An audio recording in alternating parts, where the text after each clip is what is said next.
primer lugar quiero agradecer muchísimo la posibilidad de estar en esta facultad y agradezco muchísimo a Carmelita, la maestra Montenegro, que aunque no lo crean fue una de mis mejores alumnas en la maestría en victimología, y pues la presencia de tantos estudiantes con tantas ganas de salir adelante, y caray, lo que el país los necesita. Entonces este evento me emociona muchísimo y voy a intentar dar un resumen muy apretado de algunas de las cosas que me han tocado vivir y que nos dan las pautas para que ustedes sigan atrás de nosotros haciendo muchísimas cosas que quizás el tiempo no nos los permite.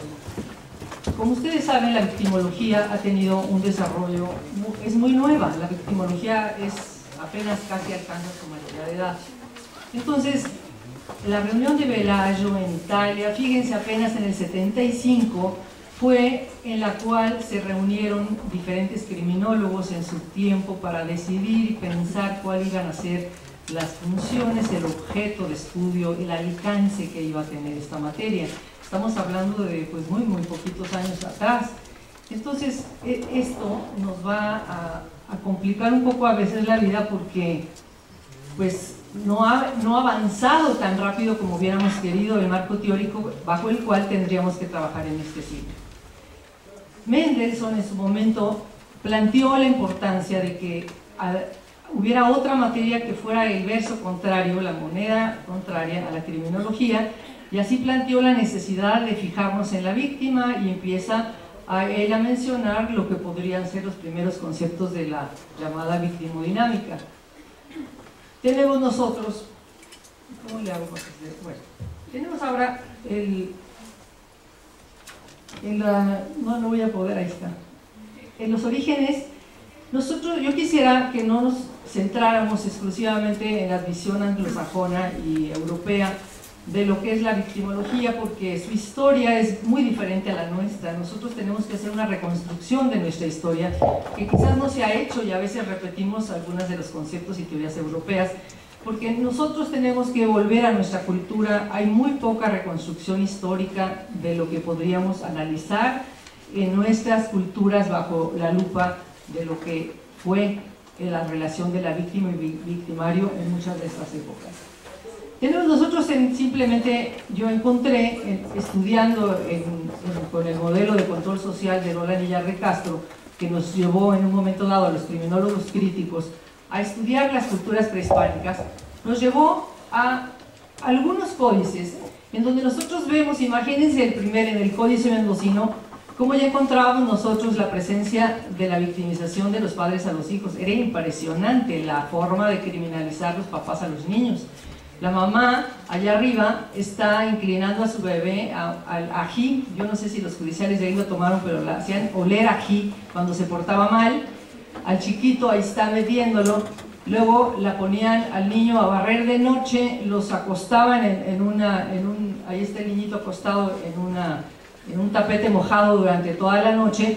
Y realmente era fuertísimo la forma en que criminalizaban, estaban autorizados los castigos físicos entre los padres a los hijos, y la mamá, aquí está, terrible, haciendo una criminalización de su nena, victimizándola, pero decían que por eso los aztecas eran rígidos, que era una cultura súper fuerte antes de que tuviéramos la desgracia de haber sido conquistados por delincuentes, por cuerdas de presos que vinieron a violar a nuestras mujeres indígenas. Por eso don Samuel Ramos, en su gran libro El perfil del hombre y la cultura, nos recuerda por qué somos así, por qué admirar al hombre con su 30-30 y su caballo. Y bueno, esto tendríamos que reconstruirlo desde la psicología criminológica para saber por qué en un momento dado reacciona cada persona y cada grupo diferente. Estas nociones en México Tenochtitlan, yo me encontré, y perdón nada más que me vaya a un solo pedazo, pero también encontré ya la noción de la víctima nata. Nos dice en el calendario que la niña que naciera en el 1 casa iba a ser prostituta pendenciera, iba a mascar chicle toda su vida. Entonces, bueno, ya estaba ahí predestinada. Y después se podía hacer una ceremonia donde a la chiquita se le hacía toda una ceremonia religiosa para ver si se le cambiaba el destino, estaba predestinada a hacer una chiquita así. La mamá le decía a la nena, no te sueltes el pelo, imagínense, no te pongas nada que brilla, no veas a varón de frente porque esas son las prostitutas. Así que tenemos muchísimos conceptos que rescatar, que ha sido pobre a lo mejor nuestros estudios todavía en ese tema. Yo me encontré otro detalle, y esto simplemente es para que ustedes vean lo que nos falta trabajar el tema. Tenemos... No puedo con esto. Me encontré la presencia de la relación de la victimodinámica, porque en casos de homicidio a la viuda se le decía que podía elegir entre quedarse con el homicida de esclavo para el resto de su vida, o podían ofrecer un quetzal a los dioses. ¿Ustedes qué elegirían? ¿El esclavo? Bueno, entonces ya había una forma de resolución de conflictos de alguna manera diferente, y me parece que nuestro problema fue que, bueno, esto yo les decía que gracias al grupo de criminólogos críticos con Lola y de Castro hicimos la revisión de muchas de las culturas latinoamericanas para empezar a rescatar estos conceptos que estaban perdidos en la historia. Tenemos por otro lado que la victimología, para mí, tenemos que estudiar cómo en un momento dado nuestra nación surgió con un proceso gravísimo de victimización, y así se victimizó la cultura y las costumbres. Se fijan en ese escrito que escribió Carlos V, donde decía cómo la chica que se bañara desnuda en el temazcal era delincuente y se le castigaba también a la mujer que se pusiera como española un mantón de manila y perlas, porque ella era india. Y esto del origen de su especialidad, cuando yo veía lo de los estereotipos como un marco fundamental, pues claro, porque tiene que analizarse cómo vienen generando estos estereotipos en la historia, en la psicología social, para poder entender muchos de los conceptos. Esos conceptos de criminal y víctima ideológicamente revueltos en la colonia, que la chiquita por tener relaciones fuera de matrimonio era criminalizada, con casarse con el sujeto si él quería, en el llamado delito de estupro, donde realmente la que se le castigaba era ella finalmente.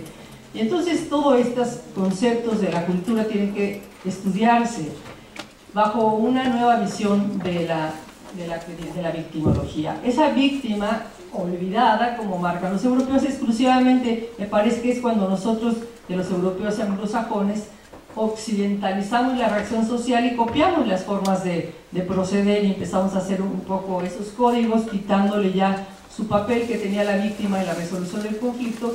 Y claro, entonces ya se apropian del conflicto de la víctima y empezamos a estudiar el delincuente. En ese momento pues tenemos ya una visión sesgada, distinta. La víctima ya no importa, el Estado se hace cargo de ella, creamos al Ministerio Público, ya la representamos, y el conflicto ya no se resuelve. Así, la criminología, como un auxiliar del derecho penal, pues tiene que voltear a ver a las víctimas en algún momento. La víctima fue referente del hombre delincuente y nace fatalmente así unida a la criminología, pero poco a poco estaba logrando su independencia. Poco a poquito se va zafando. La victimología ahora, en la época actual, podríamos decir que no solamente es una ciencia, es un gran movimiento social. Muchos de los que han participado y participamos en las organizaciones de víctimas hemos sido victimizados de alguna medida. Y sí, yo aclaro, porque no vayan a creer que soy víctima de violencia familiar, sino que yo me acuerdo a los 2 años, 2 años y medio junto a la caja de mi padre, asesinado, y 4 chiquitas alrededor de la caja viendo. Así que, bueno, esto mueve el alma para empezar a hacer muchísimo en el país por el tema, porque si nosotros no pasamos a través de las emociones, el estudio de la victimología, nos quedaríamos en una ciencia hueca y una ciencia que no va a aportar nada.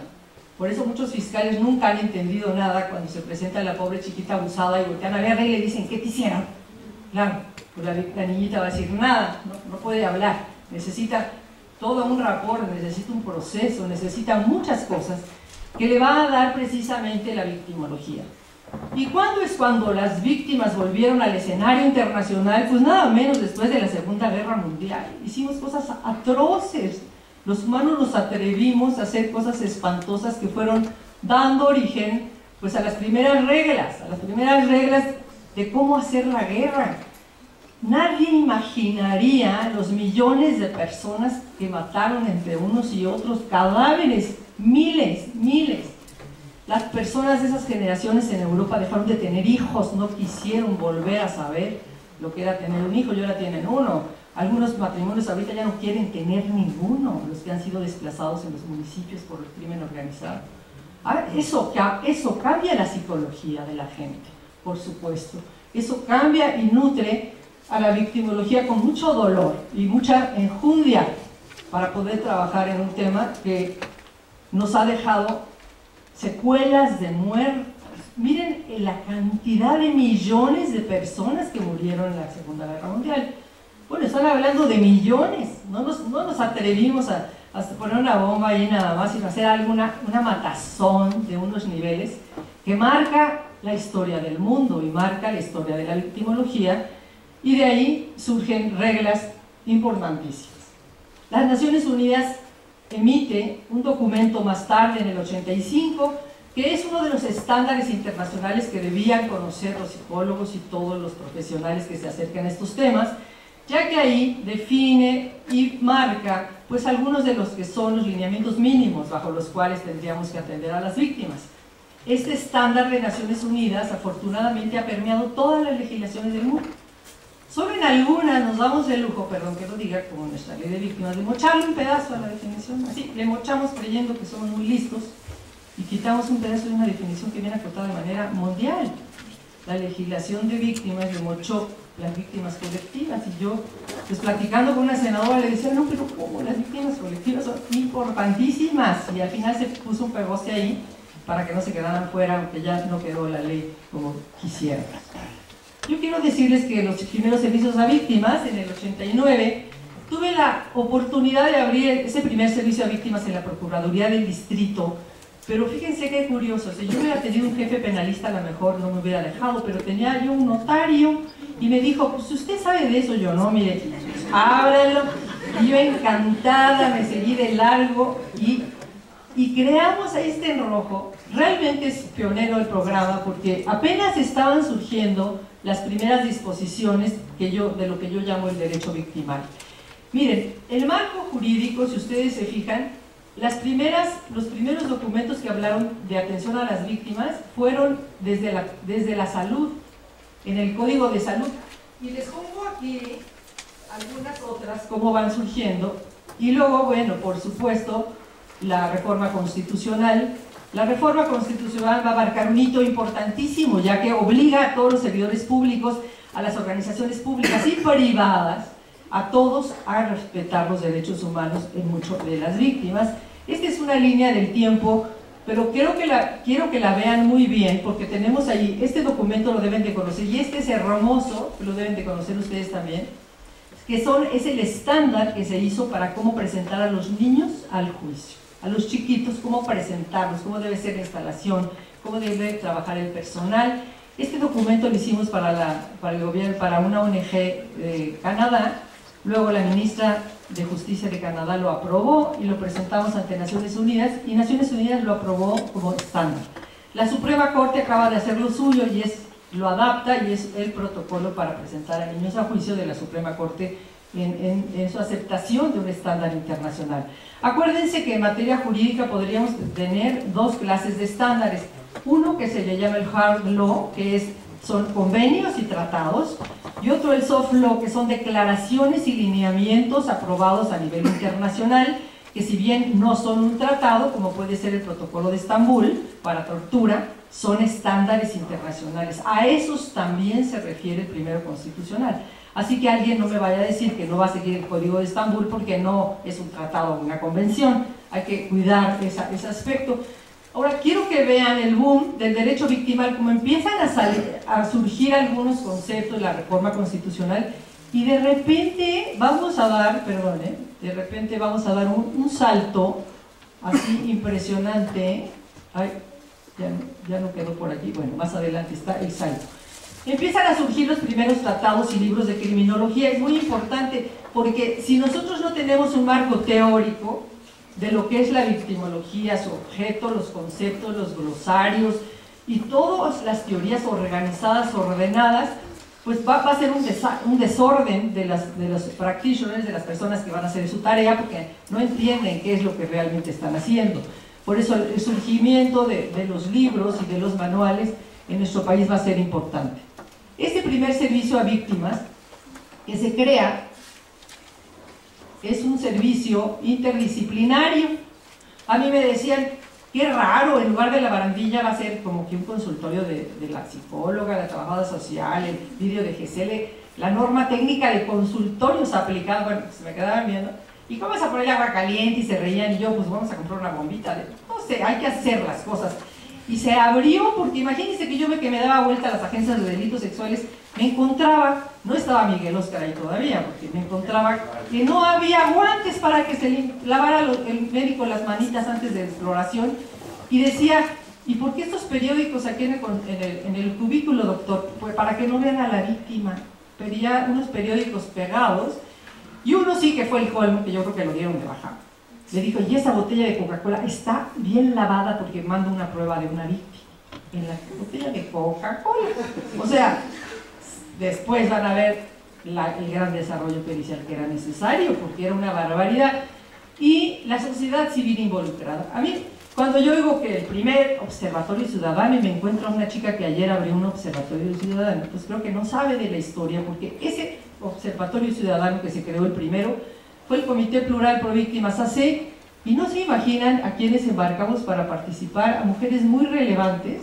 Ahí está el primer observatorio ciudadano, no sé si observen, y van a encontrar por ahí, está Marta de la Lama, está Marta Lamas, está, bueno, hay muchas personas ahí, está la que fundó la revista FEM, está la que, bueno, muchas mujeres relevantes, importantes, que yo les manejo estos a mis alumnas, porque esa Comisión Plural Pro Víctimas se hizo el servicio, pero siempre que se crea un servicio hay que poner el órgano de vigilancia, alguien que esté a cargo vigilando para que las cosas sí se cumplan. Ese documento, al que le interese, se le puede mandar por internet, está muy bonito. Lo que era, teníamos una comisión legislativa, con esa se hizo la primera reforma de delitos sexuales, eliminamos el estupro, metimos el hostigamiento, y bueno, se hicieron cosas bien interesantes. Otra era de vigilancia de las agencias, y el otro era de estrategia, para saber cómo movernos y trabajar con el tema. Acuérdense que los proyectos no son de personas, son de grupos, y la sociedad civil, ahora más que nunca, va a tener una gran presencia. Bueno, pues con todos estos experiencia y conceptos, acotamos lo que sería la primera definición de lo que es el derecho victimal, que yo defino como ese conjunto de principios, valores, procedimientos, que van a permitirnos, que van en un momento dado locales e internacionales, que permiten tendientes a requerir, posibilitar y controlar las prerrogativas y pretensiones de las víctimas. Esto es muy importante porque la relación del Estado con la víctima es mucho más allá que una relación procesal. Ahora más que nunca con las nuevas leyes. Y vamos rápidamente a ver algunas de las experiencias de estas nuevas leyes. El derecho victimario lo divido en parte general y parte especial. La parte general están los lineamientos de la Declaración de las Víctimas, y la especial es para cada clase de víctimas. Imagínense ustedes como psicólogos que los mismos criterios van a aplicarlos a una víctima de secuestro, a una víctima de trata, a una víctima de abuso sexual, nada que ver. Hasta herramientas de valoración son distintas. Asimismo, nosotros tenemos que ver que los lineamientos en base al cual vamos a tratar a las víctimas en los modelos de atención son distintas de acuerdo a las clases de víctimas. Tenemos por otro lado el concepto que es el concepto de estándar de servicio. Este concepto no ha permeado la legislación. El estándar yo lo califico como los principios y criterios técnicos indispensables que se tienen que tener para que un servicio tenga calidad y respete los derechos humanos. No importa, alguien dice, no doctor, es que yo estoy en un municipio, por eso no puedo cubrir esos estándares. No, mamacita, aunque estés en un municipio, en un estado, en la federación, tienes que cumplir con los estándares que se están estableciendo para el tema. Yo siempre pongo, por ejemplo, un ejemplo, si yo voy a atender víctimas de trata, el protocolo que se aplica que es derivado de la Convención de Crimen Organizado, dice que tienes que darle a la víctima de trata traductor, comunicarla con su cónsul, trasladarla a su país de manera segura. Si quiere, darle el asilo. Tienes que darle un refugio seguro, no un albergue, un refugio seguro. Y si sigue la lista de los derechos de la víctima de trata, yo les decía en Puebla que querían abrir un refugio, querían abrir un servicio en la Procuraduría para víctimas de trata, que si no van a tener la posibilidad de cumplir los estándares, ni lo abran. Porque entonces resulta que se vuelven violadores a derechos humanos, de acuerdo al primero, gravísimo.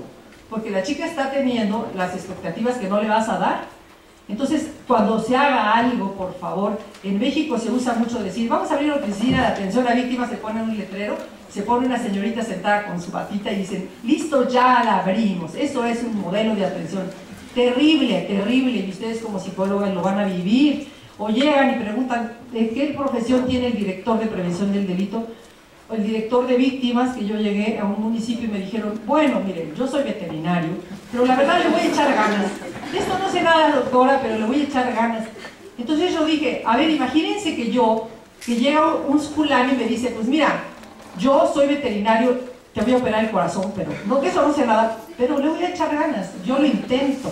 ¿Por qué sí podemos intentar hacer un trabajo tan serio y delicado que es tratar a una víctima de un delito? Y nos atrevemos como charlatanes a hacerlo sin la profesión ni las características que tendríamos que tener, las competencias para hacer el trabajo. Trabajen en competencias, muchachos, y sean éticos y no permitan jamás que les pidan hacer un trabajo para el cual no están preparados. Así que los estándares, y yo me atreví que esa enciclopedia de las ciencias penales, del cual todos hemos ido repitiendo y repitiendo durante casi un siglo, pues yo me estoy permitiendo romperla y trabajar ahora lo que yo estoy llamando la constelación de las ciencias victimales. Fíjense qué interesante es mi cuadro. Todavía es un proyecto de trabajo, estoy trabajándolo, pero me gustó mucho porque esta sería la nueva malla curricular que yo haría si daría victimología. Imagínense un victimólogo tomando derecho humanitario, consuetudinario, tomando protección civil, tomando derecho, una serie de materias fundamentales que nos van a permitir trabajar bajo un esquema distinto y llegar a la transdisciplina. Ya no vamos a trabajar desde imposible trabajar desde una disciplina. En un mismo caso, podríamos usar 5 o 6 o 7 estándares y todas las disciplinas que nos sirven para resolver el caso victimológico del caso. Es muy difícil cuando los ministerios públicos no conocen. Este es ahora el cuadro. Miren todo lo que se está legislando. Se empezaron a legislar más leyes y más leyes y más leyes. No importa la cantidad de leyes, lo que va a ser importante es fijar claramente nosotros en las prioridades. Tenemos el tema de trata, tenemos ley para los periodistas, para los defensores de derechos humanos, ley para las víctimas que se ponen en riesgo en el juicio, tenemos algunas leyes para desaparecidos, muy pocas cosas o nada para los desplazados. Así que yo les quiero decir cuál sería la panorámica que tiene la victimología a futuro. Ya hemos dado, bueno, no 1, 5, muchísimos. Vean, algunos de los lugares en donde vamos a trabajar, los victimólogos pueden trabajar en verde, es crimen organizado, en amarillo es el sistema penal, y el azul, que me encanta, es fuera del sistema penal, maravilloso. Muchísimas cosas, centros de resolución de conflictos en las casas habitación, en las universidades, en las escuelas, bueno, maravilloso. Y yo les diría, casi ya para terminar, vamos a usar las redes sociales en victimología, nos van a dar una riqueza maravillosa, nos la están dando. La gente ya es victimizada y saca su película y la manda a los medios, hacemos opiniones, está padrísimo para que nos crean. Vamos a tener que trabajar en muchas cosas del crimen organizado. Y yo diría, de las principales, aquí está un cuadro de lo que el derecho victimal ha ido avanzando en trata, en desplazados, en secuestros, en migrantes, víctimas colaterales, derechos humanos, todo eso se ha legislado, es una barbaridad. A mí se me hace que la gente ni siquiera se ha percatado y conoce los grandes cambios con sus niveles de interpretación para que no erremos nosotros un acercamiento. Tenemos que trabajar una política criminológica antes, en y después de los conflictos, no como ahora que estamos esperando a reaccionar. Me parece que podríamos trabajar cosas muy interesantes con las diferentes secretarías de Estado para poder trabajar las agendas de riesgo, que todavía en México no las hacemos. No sabe el presidente qué municipio está en riesgo, ni qué le pasa, ni se hace proyección. También vamos a trabajar en preparación para la gestión de crisis. La población debe estar preparada, ustedes deberían estar preparados. Levanten la mano el que tiene ya su portafolio y su kit para una emergencia, cuando se tenga que salir de su casa desplazado, que tenga sus papeles, que tenga comida para 3 días, agua, ¿no lo tienen? Bueno, entonces están preparados. Entonces tienen que estar preparados. ¿Cuáles son los 2 temas del futuro? Mis 2 minutos, yo sí puse mi tiempo. Las víctimas desaparecidas es la prioridad. Es increíble que en el último informe de Naciones Unidas entre Mozambique, Kenia, Nigeria, dice, y tenemos grave preocupación de México. México ya está en la lista internacional de desapariciones forzadas y desapariciones de delitos realizados básicamente por el crimen organizado. El gobierno federal hace una unidad y está tratando de avanzar en el tema. Está tratando de formar las primeras generaciones que quieren en ministerios públicos especializados, pero yo veo que todavía nos falta mucho. Estas víctimas, tenemos un registro, tienen que ir a la par, Miguel Óscar, del desarrollo de la genética forense que empezaron ustedes para que todo el país tuviera los laboratorios. Si no, no vamos a poder trabajar realmente en los desaparecidos. Y las víctimas desplazadas es otro tema. El gobierno federal no tiene nada sobre el tema, solamente la ley de Chiapas, si ustedes quieren buscarla, tanto que criticaron a ese gobernador, bueno, por lo menos dejó una muy buena ley que hasta la comisionada de Naciones Unidas dijo que esa ley estaba muy bonita, porque ya las fosas son en serie, no crean que son unas fosas, no es un hoyo, estas son las fosas de Durango, sobre unas banquetas, cerca de una zona comercial, levantaron las banquetas, es toda una tecnología prefabricada. O sea, estamos hablando de otra cosa. La gente se imagina una fosa donde tiran unos huesos. No, estamos hablando de las remembranzas de otras épocas terribles. Así que esa atención a las víctimas desplazadas, por favor, la ayuda humanitaria, todo, ojalá que en esta facultad también empiecen a pensar en esos temas. Y los principios rectores de Naciones Unidas, espérenme, y solamente quiero terminar con una frase de un autor que me gusta mucho. Bueno,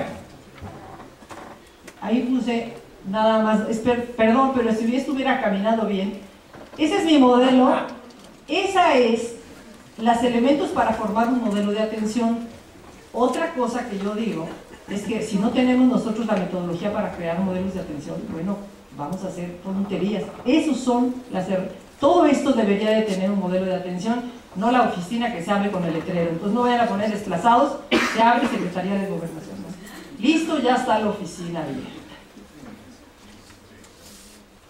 Y quería yo terminar con esta frase que me encanta, que dice que una nueva generación, ustedes necesitan una nueva generación con teorías abiertas, racionales, críticas, reflexivas, autocríticas y aptas